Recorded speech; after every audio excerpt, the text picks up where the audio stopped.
Oke, anak-anak kita lanjut lagi. Maaf tadi terputus ya. Seperti biasa, kita akan melanjutkan kembali. Nah, kemudian di sini di halaman 143, ayo buka bukunya halaman 143. Nah, di sini ada pertanyaan. Nah, di sini identifikasilah peristiwa-peristiwa yang tidak menimbulkan maksudnya memedulikan persatuan dan kesatuan yang terjadi di masyarakat.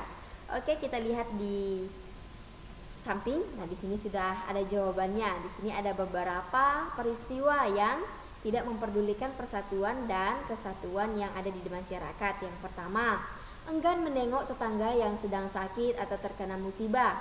Kemudian yang kedua, enggan bergaul dengan tetangga yang tidak satu suku. Kemudian yang ketiga, diskriminasi tentang seseorang berdasarkan suku, ras, dan lain sebagainya. Kemudian yang selanjutnya, tidak aktif dalam kegiatan kerja bakti atau gotong royong. Kemudian selanjutnya, memaksakan pendapat kepada orang lain. Nah, jadi anak-anak, ini tadi adalah beberapa peristiwa yang tidak memperdulikan persatuan dan kesatuan yang ada di masyarakat. Kemudian yang selanjutnya, masih di halaman yang sama, jelaskan akibat yang akan terjadi dari peristiwa-peristiwa tersebut. Nah, akibatnya itu ada beberapa akibat. Yang pertama, kurangnya silaturahmi atau rasa persaudaraan antar negara atau antar warga. Kemudian mengutamakan kepentingan golongan maupun suku masing-masing. Kemudian selanjutnya terjadi perselisihan dan permusuhan. Kemudian yang selanjutnya, tidak adanya kerjasama yang terjalin antar warga masyarakat. Kemudian yang terakhir, terjadinya pelanggaran hak orang lain. Jadi anak-anak, ini adalah beberapa akibat dari peristiwa-peristiwa tadi ya. Kemudian kita lanjut lagi. Nah, di sini anak-anak ayo membaca ya. Nah, di sini penjelasan tentang persatuan dan kesatuan sudah seharusnya dijaga dan dipertahankan demi keberlanjutan pembangunan bangsa. Persatuan dan kesatuan sangat penting di lingkungan keluarga, sekolah, masyarakat, dan negara. Indonesia adalah sebuah bangsa yang kaya akan ras, suku, dan agama atau budaya juga. Nah, Indonesia memiliki konteks persatuan bangsa. Persatuan memiliki makna bahwa apapun budaya, ras, dan sukunya, tidak ada yang dapat memisahkan dan menggoyahkan persatuan yang terjalin. Jadi anak-anak, ini adalah penjelasan tentang persatuan dan kesatuan ya. Oke, kita lanjut. Nah, di sini kita akan membaca itu di halaman 144 ya. Kalian bisa buka buku kalian halaman 144 ya. Nah, di situ. Nah, di situ ada lingkungan keluarga, kemudian ada lingkungan sekolah, ada lingkungan masyarakat, dan ada lingkup negara ya. Jadi di sini di halaman 143 itu sudah ada penjelasannya tentang lingkungan keluarga, kemudian lingkungan sekolah, lingkungan masyarakat, dan lingkungan negara. Nanti anak-anak bisa baca di halaman 143 sampai 144 ya. Jadi di sini Ibu hanya menampilkan gambarnya saja. Ya, Ibu menampilkan bagaimana lingkungan keluarga, kemudian bagaimana gambar lingkungan sekolah, dan bagaimana gambar lingkungan masyarakat dan lingkup negara. Nah, tanpa berlama-lama kita akan melihat slide berikutnya. Iya, ini adalah kreativitas ya, atau ini adalah cara agar kalian tidak bosan melihat PowerPoint Ibu setiap hari ya. Nah, di sini Ibu sudah menampilkan. Ini adalah gambar yang pertama. Ini berada di lingkungan apa yang pertama tadi? Lingkungan keluarga. Kemudian yang kedua lingkungan sekolah, dan ini lingkungan masyarakat, dan ini adalah lingkungan apa tadi? Yang terakhir lingkungan lingkup negara. Jadi ini adalah beberapa ruang lingkup yang ada di masyarakat, di keluarga, kemudian di sekolah, dan lingkup negara. Nanti anak-anak bisa baca penjelasannya itu di halaman 143 sampai 144 ya. Oke, kita lanjut lagi ke materi yang berikutnya.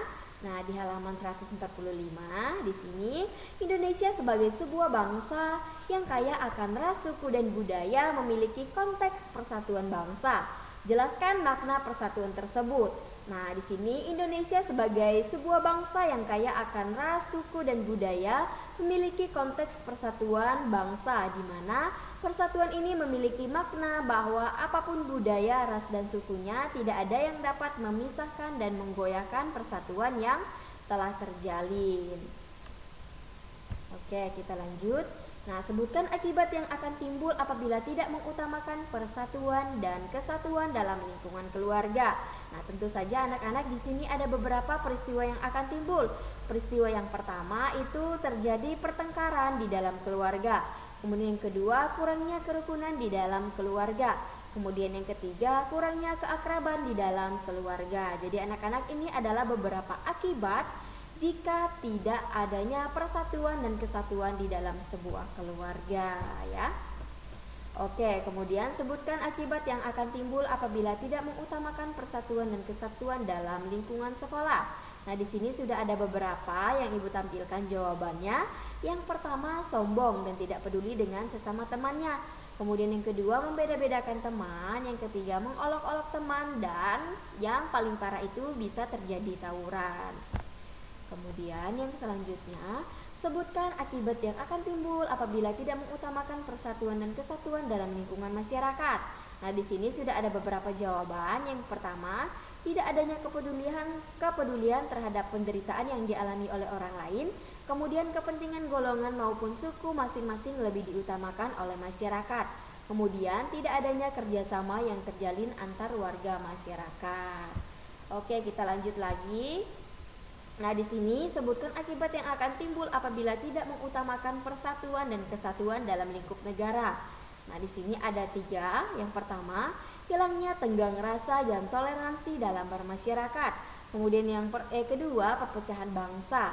Kemudian yang ketiga, melemahkan persatuan, pertahanan, dan keamanan bangsa. Jadi anak-anak ini adalah beberapa pertanyaan tentang ruang lingkup sekolah, kemudian ruang lingkup keluarga, ruang lingkup masyarakat, dan lingkup negara.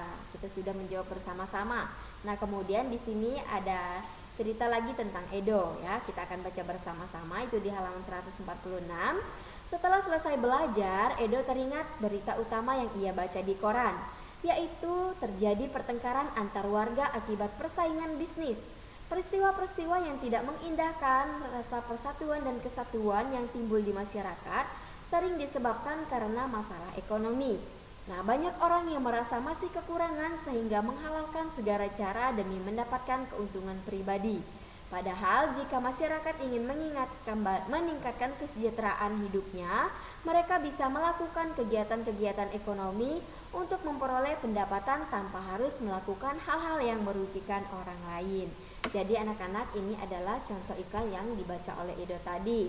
Nah, di sini anak-anak, kegiatan ekonomi adalah suatu kegiatan seseorang, perusahaan maupun masyarakat untuk memproduksi barang dan jasa maupun mengkonsumsi barang dan jasa tersebut. Untuk memenuhi kehidupan, seseorang akan melakukan kegiatan ekonomi untuk memenuhi kebutuhan baik berupa sandang, pangan, dan papan. Dalam sebuah kegiatan ekonomi terdapat perputaran uang. Nah, seseorang akan mendapatkan uang untuk memenuhi kebutuhannya setelah ia melakukan kegiatan ekonomi lainnya, yaitu melalui pekerjaan atau melakukan pekerjaan. Nah, setiap manusia tidak akan terlepas dari kegiatan ekonomi. Nah, kegiatan ekonomi tidak hanya dilakukan oleh seseorang, namun juga dilakukan oleh perusahaan, organisasi, pemerintah, bahkan negara. Jadi ini anak-anak adalah penjelasan tentang kegiatan ekonomi, ya. Nah, kemudian di sini ada kegiatan produksi, ya. Kalian bisa buka bukunya, itu halaman 147, ya, di buku tema kalian halaman 147. Nah, di sini kita akan membahas tentang kegiatan ekonomi. Nah, di sini ada kegiatan produksi, distribusi, dan konsumsi, ya.